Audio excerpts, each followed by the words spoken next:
Kwa kuwa kazi ya kufanya mifumo isomane ni endelevu, nazielekeza Wizara ya Mawasiliano na Teknolojia ya Habari kwa kushirikiana na Wizara ya Fedha na Ofisi ya Rais Menejimenti ya Utumishi wa Umma, na wote naona mpo hapa,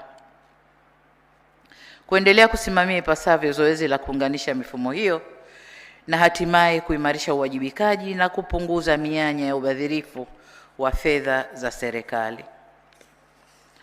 Ndugu zangu, ninapoelekea kuhitimisha, naomba tujikumbushe kuwa uwajibikaji si chaguo, bali ni wajibu. Ni wajibu kuwajibika, si chaguo. Nataka kuwajibika au sitaki, hapana. Na wajibu huu hauishi kwenye taasisi hizi tatu pekee, bali kwenye taasisi unatuhusu viongozi wote wa umma na Watanzania wote kwa ujumla. Kwa upande wetu serikali, tutaendelea kuimarisha mifumo ya uwajibikaji, na pale ambapo kutabainika kushindwa kuwajibika au kutimiza majukumu ipasavyo kutokana na uzembe au ubadhirifu, hatutasita kuchukua hatua stahiki kwa mujibu wa sheria zetu. Hivyo ni imani yangu kwamba tutakaposimamia rasilimali zetu kwa uadilifu na uzalendo, tutaimarisha uwajibikaji na kuharakisha maendeleo ya taifa na usawi wa wananchi wetu.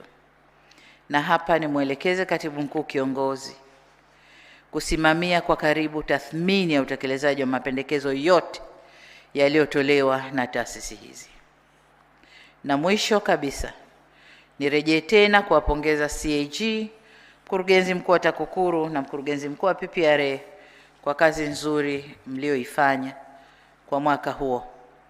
Nataka niwahakikishie kwamba kwa upande wetu serikali tazipitia kwa kina taarifa hizi na kuyafanyia kazi mapendekezo yaliyotolewa kwa lengo la kuimarisha usimamizi na uwajibikaji kwa rasilimali za umma.